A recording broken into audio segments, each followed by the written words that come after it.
A Caert e Lide apresentam Cresce SC, o podcast de comunicação para o desenvolvimento de marcas e lideranças. Olá, sejam muito bem-vindos. Estamos em mais uma semana de Cresce SC, o nosso podcast de comunicação para o desenvolvimento de marcas e lideranças. Hoje eu recebo aqui no estúdio o Cláudio Santos, que é CEO do Next Group. Eu sou a jornalista Melina Calduro, coordenadora de conteúdo da Rede de Notícias da Caert, e hoje vou levá-los nesse bate-papo. Cláudio, muito obrigada por aceitar o nosso convite.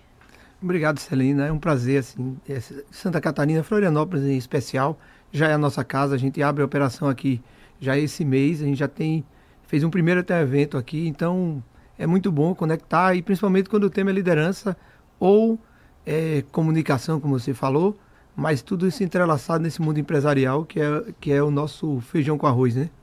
O Cláudio, ele tem mais de uma década dedicada à educação e inovação, é CEO do Next Group e da Next Opinion, é sócio da Bossa Investment, além de presidente do Grupo Gestar. Ele foi secretário municipal de educação, é graduado em ciências contábeis com foco em gestão e projeto, e agora também me contou que é CEO do Digitalks, que fala um evento que fala de marketing e economia digital. Cláudio, conta um pouquinho pra gente como é que foi essa tua trajetória nessa área, né? Como é que escolheu participar desses compromissos de educação, de inovação, desses projetos todos? Você quer a história de quantas horas? A hora, quanto tempo der. Então tá tranquilo. Mas não, eu vou tentar condensar. Eu tenho um pouco mais do que 10 anos, uma década só nesse mundo. Eu já tenho nesse mundo de empreender desde que eu me entendo como gente mesmo, assim. Então vamos lá. O meu primeiro negócio foi... negócio de verdade foi vender consórcio de computador, entendeu? Então já dá para ver que eu sou antigo aí, pelo menos uns 30 anos aí, ou um pouquinho mais do que isso. A educação entrou na minha vida, eu sou formado em contabilidade, e a educação entrou na minha vida no momento que eu saí da minha empresa de informática, que a empresa tinha quebrado lá atrás, em 1998, né? Minto. Em 2000, houve uma alta do dólar, as empresas de informática quebraram todas, o dólar dobrou, e isso tudo fez eu migrar primeiro para a Xerox do Brasil, né? Então eu fui ser concessionário da Xerox do Brasil, viver o mundo da venda, o mundo do negócio, e logo depois entrar para vender consultorias educacionais. E aí a educação, ela permeou minha vida o tempo todo, e até por concordar com isso, assim, eu acho que a educação ela transforma, ela muda a vida das pessoas. Eu fui lá no meio disso aí, no meio desses 30 anos, secretário municipal de educação, eu já era consultor do Ministério da Educação, já vendia consultorias, fazia negócios na área da educação, modelava projetos de educação pelas redes de ensino, pelas escolas privadas também, e a educação entrou nesse eixo para mim. Aí fui ser secretário municipal de educação, para entender de dentro para fora, que de fora para dentro eu já entenderia como é que acontecia a coisa, porque era muito da legislação, do processo, trouxe no meio do caminho. Aí tem um evento, porque você pediu para contar como é que eu cheguei nisso, então pronto. Isso. Tem um evento que foi a perda do meu filho, né? Então foram 3 anos que eu fiz um stand-by de vida e de carreira, onde eu tive que abrir mão de crescimento, né, para estar perto do tratamento. Foram 3 anos que ele lutou contra o câncer, e aí eu saí, ele faleceu depois desses 3 anos, eu tive que me refazer, o ano que vem fazem 15 anos, então eu tive que me refazer como pessoa, como profissional, como ser humano, entendeu? Porque você sai com uma revolta gigante disso tudo, e você sai com 134 quilos, era isso que eu tinha na época. Isso é importante porque para você entender como fisicamente e mentalmente eu estava mal. E aí entra a nova economia, né? Era o começo da nova economia, eu querendo me refazer como profissional também, me reencontrar. Vou para todo esse caminho da nova economia, negócios digitais, modelos mais ágeis, tudo isso aí eu tive que absorver o mais rápido possível. E aí nasce a primeira empresa do Next Group, que é a Next Opinion, que nasce em Portugal, fruto desse meu momento de transição de vida e de carreira, e daí nascem todas as outras empresas. Hoje são 12 empresas, 9 no Brasil, 3 em Portugal. A gente agora abre mais uma empresa em Sharjah, nos Emirados Árabes. A gente hoje tem empresas de tecnologia educacional, continua a educação no caminho, também ambientes virtuais de universidades corporativas, né, que forma e cria universidades corporativas, plataforma de aceleração de aprendizagem, eventos como o Digitalks, como o Fórum Europa, que seria o Fórum Negócios lá na Europa, o Conebra no Centro-Oeste. Tudo isso entrelaçando a plataforma de educação, passando por todos esses eventos também, as academies desses eventos são da nossa plataforma, e o evento promove isso, hubs de negócios e internacionalização. A gente fez agora uma jornada de internacionalização aqui em Floripa, fez a primeira, para a gente entender o contexto de mercado e trazer internacionalização. Para quem acha que internacionalização é só exportar, né? A gente traz um contexto de internacionalização que é fazer da internacionalização o que ela realmente precisa ir, que é ser uma mudança de cultura e conexão de negócios, e um hub de empregabilidade também, para gerar empregabilidade. E aí sai produção de conteúdo. A gente tem um selo dentro da editora Gente, que é a editora que mais lança best-seller, é um selo Next Hub para empresários que querem escrever deixar seu legado escrito, e a gente forma e leva esses empresários para escreverem um livro também, como eu, né? São 4 best-sellers, e esses livros tiveram esse mesmo caminho. E aí, um desses livros eu seja um fabricante de oportunidades, que eu vou ter o prazer de presentear vocês também, que é um livro que é um pouco da minha trajetória, mas como eu tive que literalmente fabricar minhas próprias oportunidades. Sou de Alagoas, não é um lugar que logicamente tem todas as oportunidades que deveria ter, apesar de ter praias bonitas e tudo mais, mas hoje a gente tem escritório em São Paulo, aqui em Floripa, em Portugal, né? Agora esse no Emirados Árabes, e vai ter business partners espalhados pelo país todinho. Já tem, se não me engano, são 12 business partners, que são pessoas que estão com os nossos produtos e plataformas como sócios desses negócios. Então, sair espalhando e fabricando essas oportunidades. E aí se a gente não tiver liderança, se a liderança não acontecer, trazendo para o teu tema aqui, isso não funciona. E uma das coisas que eu tive que aprender foi não procurar o Cláudio nos meus liderados. Eu passei muito tempo procurando o Cláudio, e isso é difícil. Cláudio, quando a gente pensa em internacionalização, a gente pensa sempre as empresas do Brasil indo para o exterior. E no teu caso, a empresa veio de Portugal para o Brasil. Então, como é que é esse processo, essa questão da internacionalização, e como é que foi para ti essa vinda para o Brasil? Perfeita pergunta, Celina. Assim, eu acho que ninguém tinha me feito essa pergunta dessa maneira. E eu acho que é a maneira inteligente de ser feita. Eu sou brasileiro, a empresa é uma empresa que nasce em Portugal, como eu disse a você, de um processo de transição mesmo de carreira e de vida, e da chegada da nova economia, né? Eram novos modelos de negócio, novos modelos de operacionalizar e crescer alguma coisa, usar menos pessoas para fazer determinadas coisas e chegar muito mais longe do que isso. E aí isso nasce com a minha expertise em educação, pensando em educação, uma plataforma educacional com a Next Opinion, para entregar isso primeiro em Portugal, né? E aí internacionalizou o contrário, vindo para o Brasil. Mas olha que interessante, uma empresa de um brasileiro, que era uma empresa de direito português, direito europeu e tal, mas de lá para cá e não daqui para lá. É porque naturalmente as pessoas confundem internacionalizar com exportar. Exportar até é um tipo de internacionalização, mas eu costumo dizer que é um voo de galinha, né? Porque internacionalizar é enquanto o câmbio está legal, enquanto a conjuntura econômica e às vezes fiscal vai fazer isso valer a pena. Então é sempre um voo de galinha, porque quando muda isso, a galinha pousa, não vai voar de novo, a não ser que seja provocada. Então, esse processo de internacionalização, que é um processo de culturar o teu negócio a um outro mercado, a um outro público, a um outro modelo de negócio, sim, modelo inclusive de planejar esse negócio, e aí vir de volta ao Brasil, já pode acontecer e acontece quando você simplesmente abre o teu negócio lá e se reposiciona como uma marca global, e teu brand e teu reposicionamento quanto negócio para o Brasil já muda. Então, de certa maneira, foi isso que fez. Hoje a gente tem escritório em São Paulo. Naturalmente, você imagina uma empresa de Alagoas que abre um escritório em São Paulo, vai sofrer um bocado.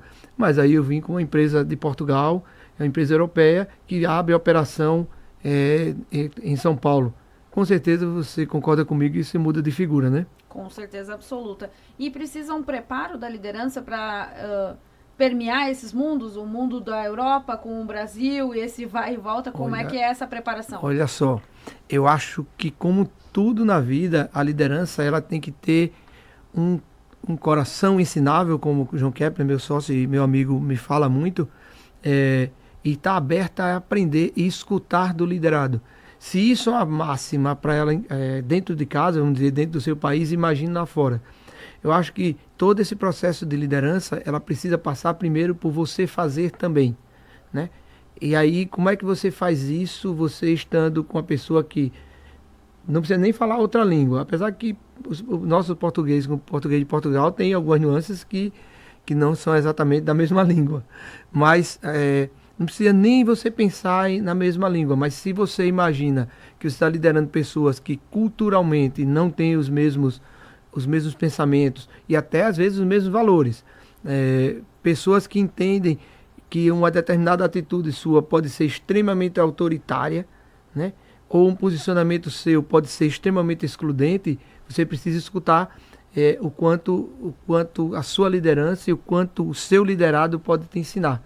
Eu acho que passa por isso, a se abrir a escutar, se abrir a entender. E outra coisa, assim, é uma frase que é minha, mas eu digo que às vezes tem um coeficientezinho ali de burrice, porque eu tenho visto que o mundo está muito inteligente. Então as pessoas com tanta inteligência, elas têm dificuldade em aprender, têm dificuldade em receber o novo, elas sempre chegam com as suas verdades, as suas certezas, elas não se abrem a esse mundo. Tem um amigo meu que fala muito de liderança consciente, Daniel Spinella, escritor também, é um cara que fala de um tipo de liderança que ainda causa um arrepio no empresário, que parece que a gente, ou o liderado, vai pedir poder, e não. Eu acho que a liderança consciente passa exatamente por isso. O quanto você tem consciência das suas atitudes e o quanto elas podem impactar diretamente o negócio, em primeiro lugar, e as pessoas que fazem parte disso. E pensando isso internacionalmente, imagina você fazer isso com pessoas de nascimento em locais diferentes e que conheceram a vida de uma maneira diferente. Então é sempre um grande desafio, mas também uma grande oportunidade. Exato, e isso entra também a questão da comunicação, porque a comunicação de criar uma cultura organizacional nesse nível, eu acredito que seja muito mais difícil do que uma empresa em um lugar único, mas justamente isso, de ter essa humanização, não só para bonito, né, de, nossa, como a nossa empresa é humana, mas justamente o líder está disposto a ouvir e a absorver aquilo que os colaboradores trazem também, né? E utilizar isso a favor do jogo. Você escutando, você vai entender melhor as competências e melhor também tanto os desafios quanto as oportunidades. Os teus liderados estão... nem todo liderado tem o desejo, ou tem até desejo, acho que a maioria tem, mas a competência para assumir uma determinada atividade ou uma determinada oportunidade dentro da tua empresa.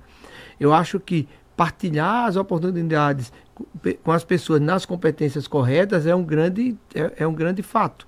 Mas você precisa escutar, entender, porque você pode partilhar com um cara que não tem perfil nenhum comercial, ou que, pior, que aí é mais venenoso, não tem perfil nenhum de processo, de organizar processo, de organizar a retaguarda, e você pôr ele ali achando que é a pessoa ideal para estar aqui. A gente está falando isso só na conjuntura de olhar a pessoa. Mas imagina fazer isso. Essa semana, eu estava em Portugal, há uns 15 dias atrás, a gente teve uma reunião com... Ele é gestor de uma empresa, eu não vou querer arriscar o nome dela, mas é a empresa de Oslo, na Noruega. Dentro do grupo dele, ele tem 26 nacionalidades. Nossa. E com um perfil de gestão que é totalmente... que eu disse, cara, eu queria ver isso funcionar no Brasil. Que não tem nenhum perfil hierárquico, né? Mas tem um perfil de delegar tarefas e cada um faz do seu jeito, à sua maneira, ao seu tempo, e só tem a obrigação com a entrega. Eu acho isso muito bonito, mas é que eu acho que em Oslo funciona. A gente ainda não tem maturidade para fazer isso funcionar. Então, na sua pergunta sobre comunicação, você tem que ter a comunicação correta para o modelo correto de gestão que você está querendo implementar. Então, a competência ou por competência, ou por cadeia de comando e controle, a comunicação tem que estar alerta a essas nuances. E como é que foi para ti, Cláudio, sair do Brasil, se reinventando num momento muito difícil, ir para Portugal, começar tudo, enquanto como essa internacionalização te moldou para voltar para o Brasil? Primeiro, a gente começa a ver o mundo com os olhos que a gente nunca viu. Melina, eu hoje faço a internacionalização muito diferente, porque assim, eu fico 2 meses no Brasil, 1 mês em Portugal, e faço essas idas e vindas o tempo todo, conforme os negócios vão caminhando e conforme a gente vai definindo quem são os atores e participantes desse processo. Quando eu faço isso, eu tenho a vantagem de poder viver 2 ou 3 ou 4 mundos ao mesmo tempo, concorda? Então, para mim é sempre muito enriquecedor, né? Eu entendo a troca e eu sou fascinado por pessoas.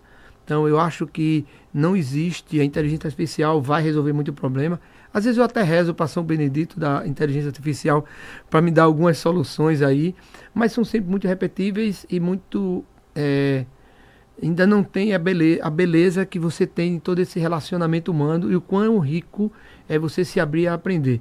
Olha lá, eu quando estive lá como secretário municipal de educação, quando eu estive lá no sertão de Alagoas, numa cidadezinha, nesse papel, o nome da cidade é até Maravilha, eu tive a riqueza de conhecer pessoas extremamente inteligentes, e eu não estou falando de inteligência acadêmica não, mas que beiravam a sabedoria de um nível que eu não vi em muitos doutores, mestres e PhDs na minha jornada. E é isso que eu consigo enxergar nas pessoas, o quão ricas elas são, e quão rico eu posso ficar quando eu estou perto dessas pessoas. Então, para mim, pouco importa como é que foi para você, exatamente assim. Para mim, pouco importa cargo, formação, piruetas que você sabe dar. Então, eu sou do mundo das startups, eu conheço muito das startups, conheço muito desse mundo da nova economia. Então, não adianta o cara vir fazer um pitch, subir nessa mesa aqui, dar 2, 3 pulos, fazer um monte de coisa, se ele não sangrou com a empresa dele, se ele não deu gás, se ele não tem o brilho do olho do empreendedor de verdade, se ele não entrega verdade naquilo que ele faz. Então, para mim é isso, o tempo todo estar olhando quão verdadeiro é esse profissional, ou esse time, ou esse pitch, né, vamos dizer assim, de um negócio. E essa riqueza da troca, da internacionalização faz isso. Então, eu vejo empresários, né, founders de startups, aceleradores de negócios de diversas partes do mundo. Agora, no meio dessa viagem, eu mais uma vez saio de Portugal, como eu sempre faço, vou à Bélgica, conheço um hub de EdTech, aí o EdTech Station, que fica na cidade de, acho que tem 30 mil habitantes, Kotre, acho que é assim que diz o nome. É uma cidade que vende gamificação e EdTechs para o mundo todo. As empresas já nascem globais porque é uma realidade muito pequena. Então o cara já nasce global. Ele já nasce pensando que ele não vai vender para o vizinho. E às vezes a gente tolamente fica brigando para vender para o nosso vizinho e até fica com raiva, né? E eu só tenho que dizer uma coisa assim, eu vendia 150 computadores por semana nas feiras, no Infoal, Infonordeste, Infotudo, que eram as feiras que aconteciam, e dos 150 computadores eu só vendi para 2 amigos conhecidos, que até hoje me passam na cara que me comparam o computador lá para trás. Mas assim, eu dei todos os descontos que eram amigos também, então eu também digo para eles, cara, vocês comparam quase de graça, então Exato. Não está valendo. Então geralmente a gente vende muito pouco ou realiza muito pouco, muito próximo de casa. Exato. E outra vertente que tu trabalhas muito, além de ser escritor dos livros, são os eventos. Participa falando e também participa gerenciando os eventos. Então, como é que foi essa vertente? Como é que ela surgiu para ti? Vamos lá. É o seguinte, eu vou contar 2 histórias para você entender como é que funciona a minha jornada para chegar nessa questão dos eventos. Lá atrás, eu disse a você que eu era empreendedor desde que eu me entendi por gente. Acho que eu tinha 11 anos de idade por aí, teoricamente, me diziam que eu não sabia jogar futebol, né? E aí eu disse, cara, me deixa jogar, ninguém deixava, eu tinha mais 3 irmãos, assim, somos em 5, mas esses 3 é um atrás do outro. E a gente queria jogar, e eu até tinha um irmão que deixava jogar, mas eu não deixava jogar. Eu resolvi juntar as garrafas e as latas dos meus vizinhos na rua, e comprar o meu time para poder jogar. E aí foi a primeira coisa que eu fiz. Eu comprei um time e joguei bola. Então, deixavam jogar ali um tempinho, eu era o dono do time, dono da bola, tinha que jogar, acabou a história, pronto. Então, meio que eu fui aprendendo a contratar a minha síndrome do impostor para trabalhar para mim. Então, eu sempre fiz isso. E aí, como é que chega na questão dos eventos? No meio do caminho, né? E aí foi engraçado isso, porque é como se a história se repetisse. Eu tinha muita dificuldade de passar a mensagem, de chegar, porque era um mundo muito assim, tem muito empreendedor de palco. Isso não é o Cláudio que fala. Tem muito cara que nunca teve um CNPJ e está falando sobre empreendedorismo. Eu sou de uma época que não era sexy ser empreendedor. Não era bonito ser empreendedor. Hoje até sexy né? O cara dizer que é empreendedor.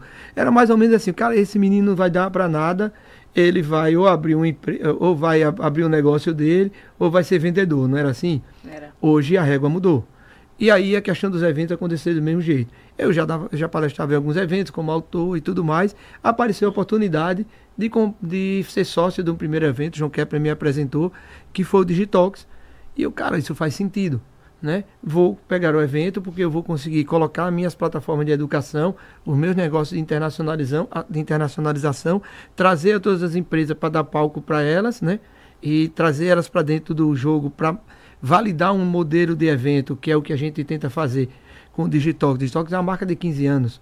É uma marca consolidada quanto marca, só que era o evento do menino do marketing.